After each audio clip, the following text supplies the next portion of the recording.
Hello, everyone. My name is Anthony Alexi. I'm a medical student at UW-Madison, School of Medicine and Public Health.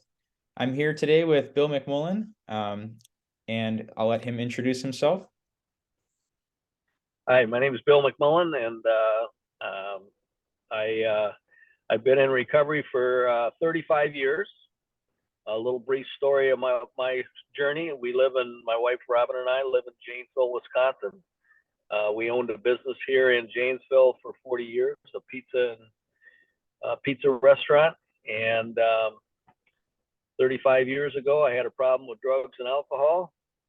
I got into a program of recovery that changed my life, and I've been sober ever since. And not once in 35 years have I ever woke up thinking I made the wrong decision by getting sober. So that's a little brief story of my history with drugs and alcohol and my spot in recovery. My wife and I have 5 kids. We have 11 grandkids. So we have a lot to be grateful for. That's great. Thank you for doing that, Bill.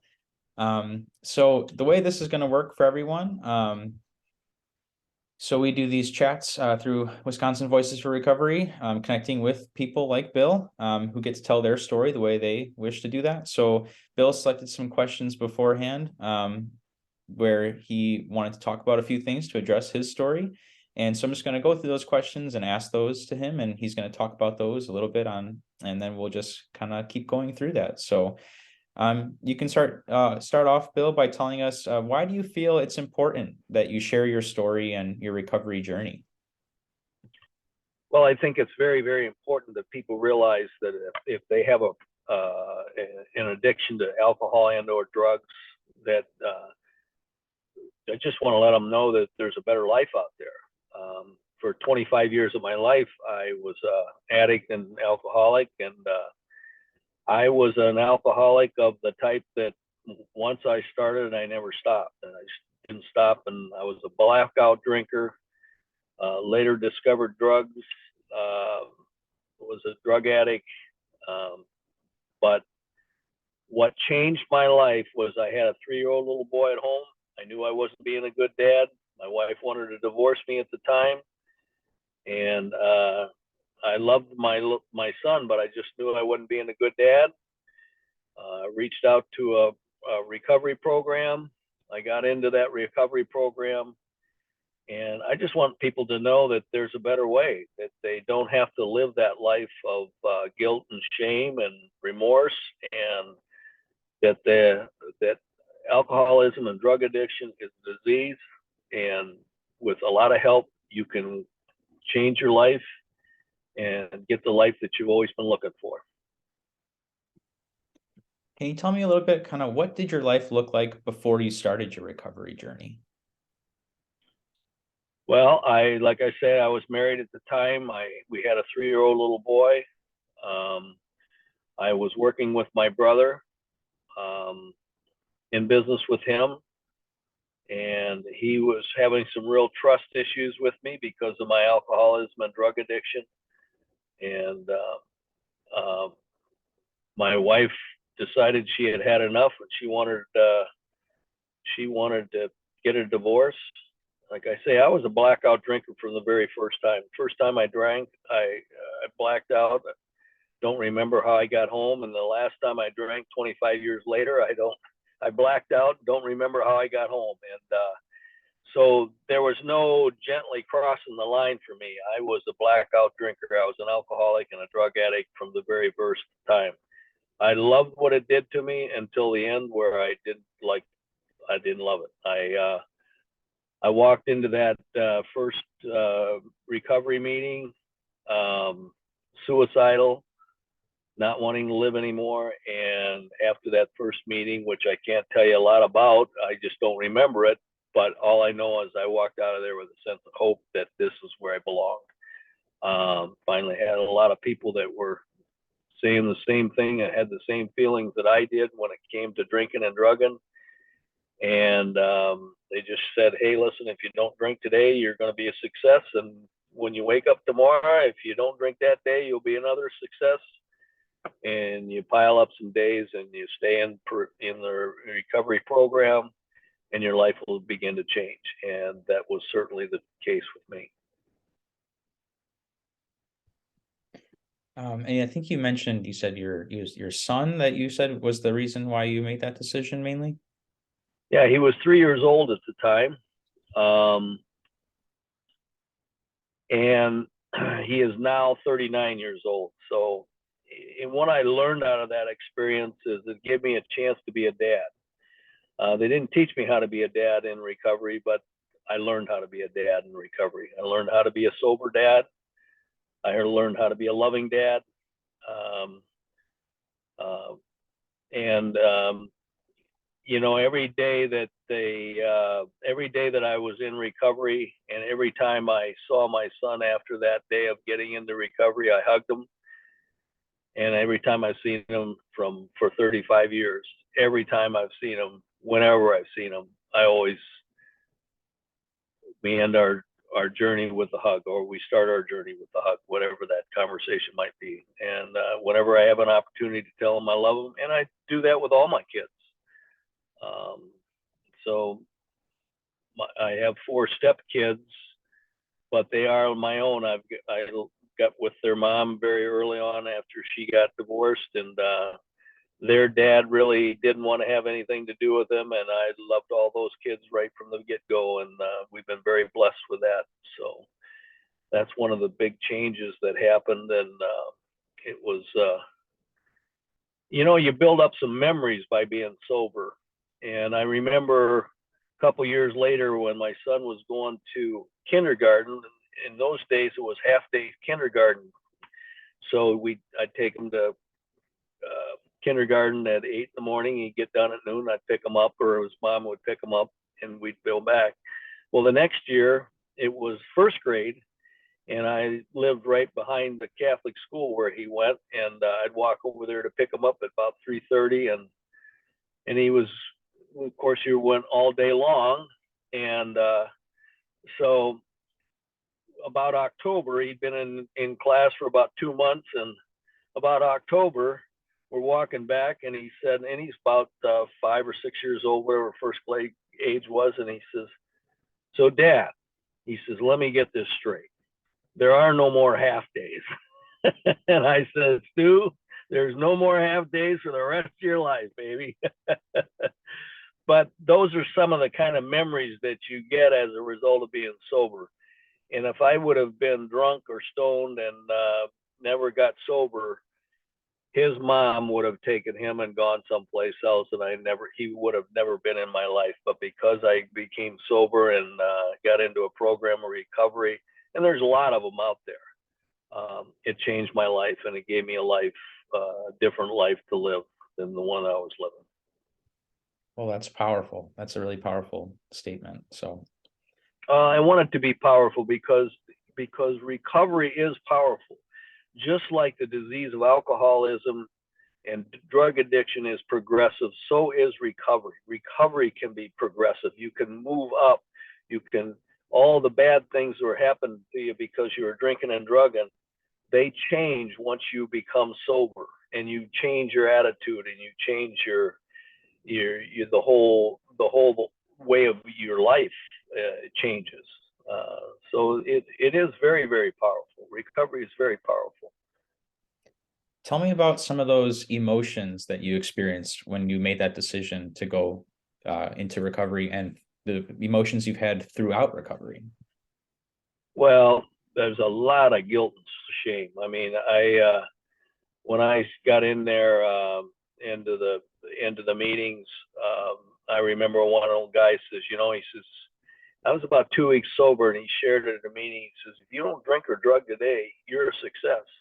Well, by the time I got into the program, and 25 years of drinking and drugging and just feeling lower than pond scum, that was really powerful. That gave me some hope because I didn't feel very good about myself. I had very low self-esteem. I didn't like myself. I didn't like Bill McMullen. I didn't like anything about me. And I really didn't know who I was because I started drinking in a very, 15 years old, and started drinking alcoholically right way. So emotionally, you're still that 15-year-old little boy. And so, and actually I was a 15-year-old little boy emotionally in a 39-year-old body.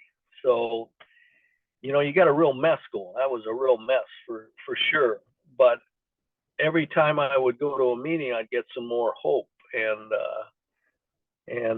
When and a couple of weeks later, there was another gentleman that shared at the meeting. He said, he says, I was sober for 17 years, and the reason I went back out is because I quit going to meetings. So I've always had a great connection with the meetings, the recovery meetings, because what they do is they help me to stay grounded.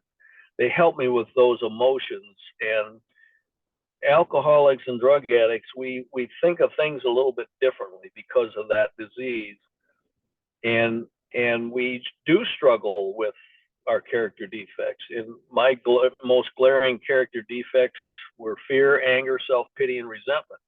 And I can still have those character defects. They're not as glaring. You work on them.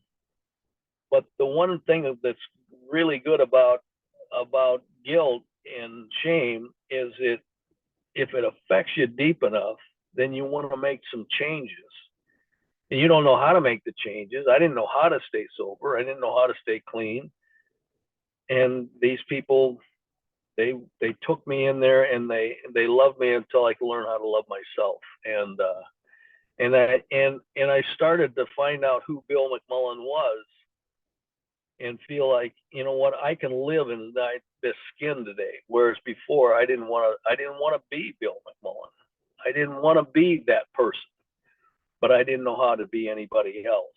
So that's what it afforded me, was the opportunity to change that, to find out who I was as a person, and then become a good dad, become a good husband, become a good friend, become a good worker. All of those things start to fall into place as a result of being sober. So lots going on. When you stop and think about the disease of alcoholism, really the drinking and the drugging is about 10%, 5 to 10%. All the rest of it is about how to change your behaviors so that you can live comfortably and be a decent human being. And so it sounds like these community groups that you were a part of, these were probably the foundation upon your recovery. Oh, absolutely, absolutely. And the God of my understanding. They taught me about having a God of my understanding, and that's very important. So having some kind of a spiritual connection, a God of just the God of your understanding, and that helped me also immensely. So, What other did you use any other community resources to help you? well, I did use. I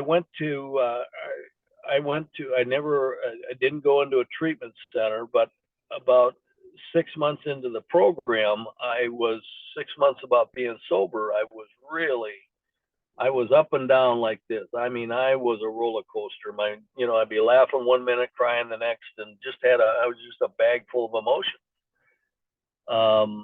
And I went to a psychologist, and I was telling her my story. I've been sober for about 6 months. But man, I'm all over the board. I'm laughing one minute, I'm crying the next. I don't know what's going on. And she said, "Well, when did you start drinking?" And I says 15. And she says, "When did you start drinking alcoholically?" And I said 15. She says, "Well," and that's where this statement came in that really impacted my life a great deal. She said, "Well, you got to realize that emotionally you're still that 15-year-old little boy inside that 39-year-old body." And that's where that came from. It came from her. It wasn't my feelings. It was just what she told me. And I had just enough of the tools of the program to say, you know what? I've got a program. I can grow from here. If I'm 15 years old, I can learn how to be a 16-year-old and a 17-year-old and emotionally start to grow. And that's pretty much what I did. I used the meetings a great deal. I was able to go back to church and not have to make any judgments about a church, and just be a part of people who are trying to have a place to go to say thanks, God, for helping me to change my life. So Do you feel like your church was a part, played a role in your recovery? absolutely, I think I like to look at the program as a spiritual program and not a religious program, and that by having a spiritual connection, I can go back to a church, any church. And we've done different churches along the way, my wife and I, to where we could settle in on one church that we felt most comfortable with. And I can do it on a spiritual basis versus a religious basis. And that way it kind of keeps me out of the judging game of, well, they're kind of a bunch of hypocrites. Well, if we all look at it, we're all kind of a bunch of hypocrites in one way, shape, or form, you know. Best we're going to be as human, and that's going to be pretty. I'm a pretty flawed individual when it comes to that. A lot of I say, why, whenever I tell my wife I'm a dumbass, I never get any disagreements. You know what I mean? I'm kind of one of those. So anyway, Ah, okay. Well, thank you for answering that. Tell me, now as a person who's gone through, you said it's just 35 years ago, right? Or yep. been a long time. What are some things that you do now to continue staying motivated towards your goal of staying abstinent from substance Well, it isn't about drinking and drugging anymore at this point. I mean, I never think about it in terms of, well, I have a craving or anything like that. That's been removed. Uh, uh, but where I do, I have a lot of passion for recovery and I still to go to those recovery meetings because I want to pass that along. I want to let somebody else know, you know what, your life, it doesn't mean your life is going to be peaches and cream. There's going to be lots of challenges, and there's going to be things that are going to be difficult that you're going through.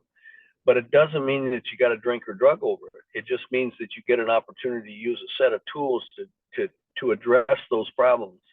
Because a lot of times with alcoholics and drug addicts, what we do is we lay in the problem rather than live in the solution, and that adds to a lot of self-pity and resentment and anger and fear and all those emotions that go with that explode when you're drinking and drugging. Because quite honestly, and the other thing I like to tell people that are new in recovery, it's going to be easier to go back out drinking and drugging rather than stay in the program or stay into a recovery program, because it's what we know. We're familiar with getting stoned or getting drunk because it's easy. But staying sober and clean from one day to the next in the early days is hard. It's very difficult, you know. But I always walked out of a meeting feeling better than I went in, and that's continued to this day, 35 years later. And so that's what I like to share with people is stay committed to something that changed your life, that gave you a different life. And I try to do that. And there's been many, many people that were there that are still there when I got there. Some of them as much as 56 years of sobriety. So, that's a very powerful statement. And I think it adds a lot of power to somebody, to a program that helps people. And people were helping me when I first got in, and I didn't know, and would give me those statements like, if you don't drink or drug today, you're a success. Stay with the meetings, and that's what I do.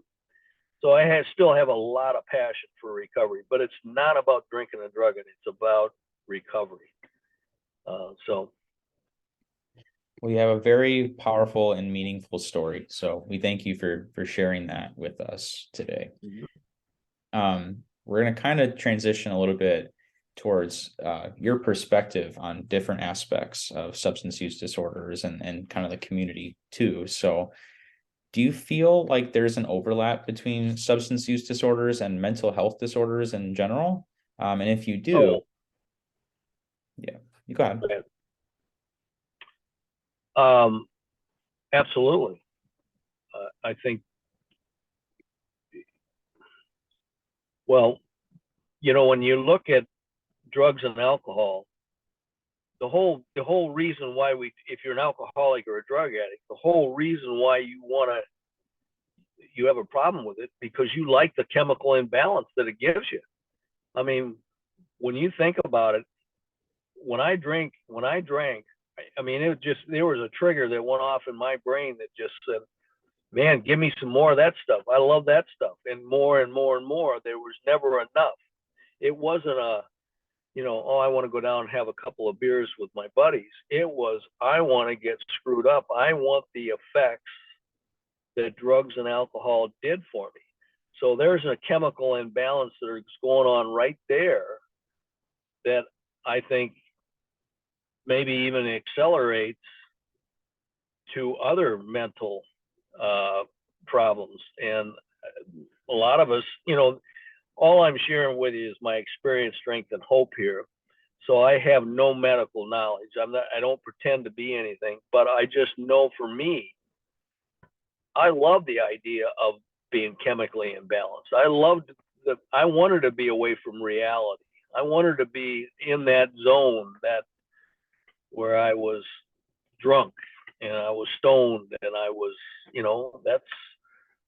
but then reality comes back and you still got your responsibilities. You still have to go to work. You still have to be some kind of a dad that kind of shows up, and then all that stuff starts to fall apart, and we end up losing our jobs, our families, our kids, our friendships, sometimes in many cases our freedoms, and in some cases I think we have some real mental issues that end up going on. Maybe they were there before you started drinking, maybe they weren't. I don't know.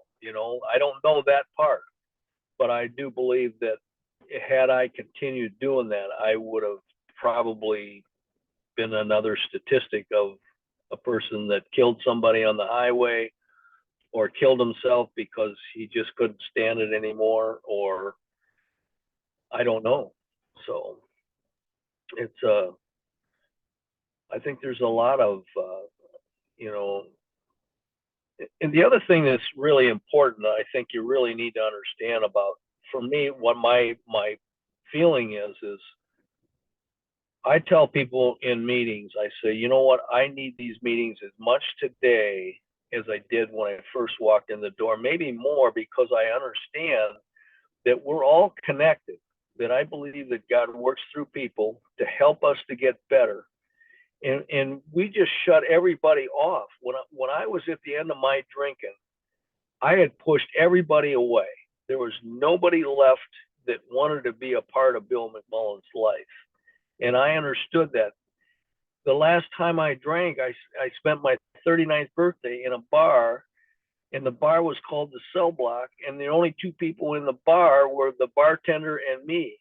And I had a wife and a child at home that I had pushed away. All that was important to me was the drinking and the drugging.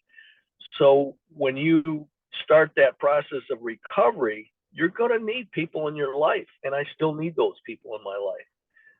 Is it because I'm afraid of drinking and drugging? No, it's because I want to be a part of that recovery process, and that's still a big part. So I think when it comes to mental illness, we need a lot of people in our life in order to recover from all kinds of things. The support groups work. That's the bottom line. They've got cancer support groups, they got weight support groups, they got drug, alcohol, marital. They're all those groups are you got people involved, so they all help us to change our life for the better. Like those relationships. Absolutely. I have some great relationships because of some great friendships. When my wife has ALS, and when we got that gut punch, after getting hold of my family, my recovery family was the next people that I called, because I knew they would help me to be able to get through the gut punch to where we could at least wrap our brains around this awful disease that my wife had gotten.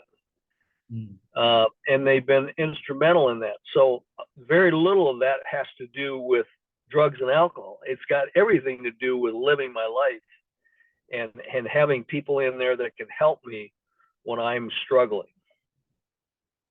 Wow. Well, thank you for sharing that. Um, what do you think is one of the biggest misconceptions that people have about addiction or about recovery?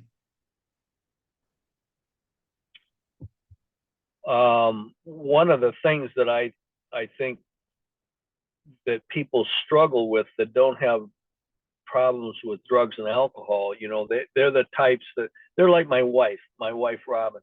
She can have a half a wine cooler every 6 months, whether she needs it or not. I mean, alcohol has absolutely no bearing in her life at all. It's not something like she wakes up in the morning thinking about it or blah blah blah. With an alcoholic and a drug addict, we wake up to that thought some way, shape, or form all through our day when we're active in our drinking or drugging. Um, but I think people that don't have a problem with drugs and alcohol have a hard time wrapping their brain around the fact, what do you mean you can't just have 2 beers? Or why can't you just quit? It's it's a different mindset. And I think that's where the struggle comes in, because they just can't wrap their brain around it. Okay. Well, do you think that is this something that people who don't have addiction is like that's a part of the reason why you think that maybe addiction kind of gets ignored in our healthcare system? I think there's, oh boy, I don't know. Or I guess more I generally. don't think maybe they've done enough to. I think they're with them doing what they're kind of saying. Okay, you're going to be a doc, and someday you're going to run into people that you can clearly see has a problem. But I don't think that clarity was ever presented to a lot of the doctors from years ago. That was never really, well, if you have a problem with alcohol, quit drinking. That it's a lot more difficult than that. Mhm. And maybe they didn't feel like, well, it's not my area to help somebody with that or to tell somebody they're drinking too much. What does that mean? I have no idea what drinking too much really means. Um, I've known people that drink and overdrink, and in no way do I think they're alcoholic because it never changed their life. It was then it never affected them like me. So I don't know. I think they're trying to get to a better spot in all of the mental health issues. Do you have any thoughts on what do you think healthcare can do better? Like, do you think maybe targeting mental health might be a good avenue to reduce addiction and substance use? Or what are your thoughts on that? Boy, I don't know. That's a tough one. I mean, it's um, um, I believe there's a lot out there that's available, but getting somebody sometimes to a point where they want to do something about it is real difficult. We have a real challenge with that. We have a challenge with getting somebody the help that they need um, before it's too late. And I don't know I I don't know the right answers on that. I really don't. All I know is what helped me, and it's just my feeling that if they can help them feel like they're connected again, um, I don't know. I really struggle with that one myself. So Yeah, I'm not the right one to ask on that. it's okay. Challenging questions. Yes, they are. I mean, but I do think that the key on a lot of this stuff is getting people connected and also my sense is a spiritual connection. You know, that I believe there's a loving God out there that, and I do believe He works through people to help us to be better people. Um, but that's difficult. We're still pretty flawed individuals for sure. I'm sure, you know, I have my struggles just like everybody else does. So, If you were, there's going to be people that who are watching this video who are both ready to make the next step towards recovery, and then there's also people who might not be ready to make those next steps. If you had to give a piece of advice to both of them, someone who is ready and who isn't ready, what would be that one piece of advice that you think would be the most helpful? well, somebody that would be ready, I would think I would tell them, you know, find yourself, you know, if you have access to getting some psychiatric help or counseling, do that. If you can get into some recovery meetings, they've got a lot of them out there. Society has many of them. AA is a great one. CR is a very good one. Christian recovery is a good one. I would just, if you're not sure whether you've got a problem with your alcohol or drug addiction, I would say go to those programs for 6 months and see how your life changes and really get involved in that. And because it's not just a bunch of people meeting, there's a whole, you know, there's lots of 12-step programs, but the 12 steps are they're the tools to help us to change our character, to be better, to rebuild our character. So there's a lot of those programs that are out there that it can help you to put the pieces of your life back together and to become, you know, just become better people and become who you were meant to be. And I don't think you're ever going to find that out by continuing to drink and drug. And as far as the person that doesn't want to quit drinking, I've known a lot of them. I just say, hey, you know, I hope you can figure it out sometimes to where it doesn't get to the point where it's going to kill you. Because alcoholism and drug addiction kills people. They kill thousands and hundreds of thousands of people every year in one way, shape, or form. You know, either through they just die of medical issues, or they're in car accidents, or they kill somebody else on the high. You know, there's so many people that are affected by that, so many families that are affected by that. It just rips families apart because they don't know what to do. They get to the end of their rope as well, kind of like they got to the end of the rope with me. And I always say it, but by the grace of God that I got in the program and I stayed in the program. So I was very blessed. Well, thank you. Thanks for giving that advice too. And we are kind of coming towards the end of our time here too for this video today. Okay. So Sure. if there's one last thing that you would like to say here, kind of as a final statement to the viewers of this video, what is that one thing that you'd like to close with?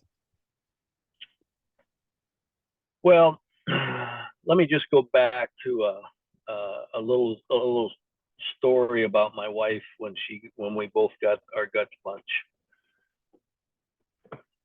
When that happened, the way they present ALS to you, and it's probably I don't know whether it's the right way or the wrong way, but they present it to you like you have ALS. It's definitive. You have 2 to 5 years to live. We have very few medications that help with this at all. It might extend your life by a couple of months. You won't know whether it does or it doesn't, and it won't make you feel any better. Go home and get your life in order. When you're dealt with that particular blow, what happened to us is that was how it was presented with us. We walked out of that meeting and we cried all the way to Minnesota. and this is where I understand. This is where I think that the spirituality of the program, the learning how to live life on life's terms, comes in. We drove to Minnesota because we already had a trip planned to go see our grandkids. And then we were flying from there in 2 days to go out to see 4 more grandkids, then coming back and having Mother's Day with 4 more of our grandkids. So here's how this thing set up. We drove to Minnesota. We cried the whole way up there. All of our kids started calling us to find out what the diagnosis was. We told them the diagnosis. We all cried on the phone, and then they started calling us back and say, "Hey, listen, we've been looking at this. This doesn't have to be a death sentence." What they gave us was a death sentence, an absolute death sentence. The kids started calling us back. I got a book. I'm going to send you this book. And they all started telling us their own positive way of how we can live with this thing. And what I'm saying at the end of this video is, this is what this is all about. When you get dealt with life on life's terms, and then a program kicks in that says, you know what, we can learn how to live with this thing one day at a time. We don't know how it's going to end up, but there are reversals for ALS. I researched every day. I researched something about ALS. Now, what's that got to do with alcoholism? If I hadn't gotten sober, I would have never had an opportunity to help my wife live with this. And you know what? That's a blessing in itself. You know, I now have a new job. My job is to take care of my wife. But none of that would have taken place. In fact, I would have never married my wife if it hadn't been for a program of recovery. And you can learn how to do things at a day at a time. And as a result of going to see all them little grandkids, because they're all young, and you know what? They don't care what's going on with grandpa and grandma. You know, they're here to have grandpa and grandma time. So guess what? We weren't thinking about ALS the whole trip.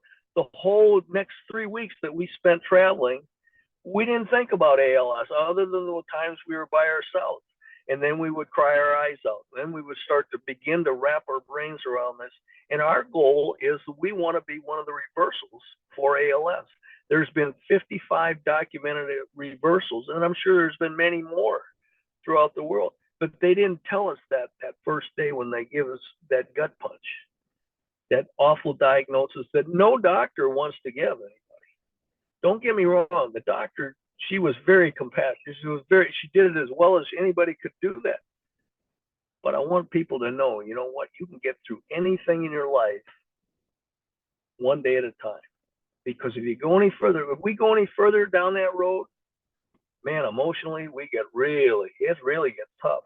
But you know what, when we live it a day at a time like this, my wife and I have a very, very loving relationship, and we go through this thing. And I'll tell you what, she's had some incredible courage. I get an opportunity to watch a woman that's got some incredible courage that we're working on that.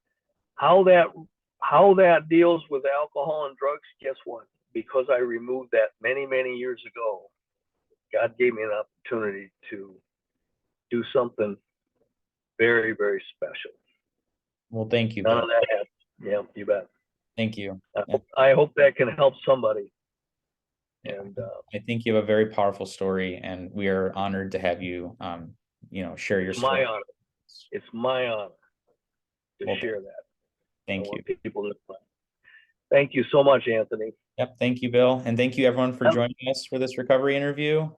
We hope you found it, useful and informative. You can find more information about our organization at wisconsinvoicesforrecovery.org. So thank you again, Bill, and we'll see you next time.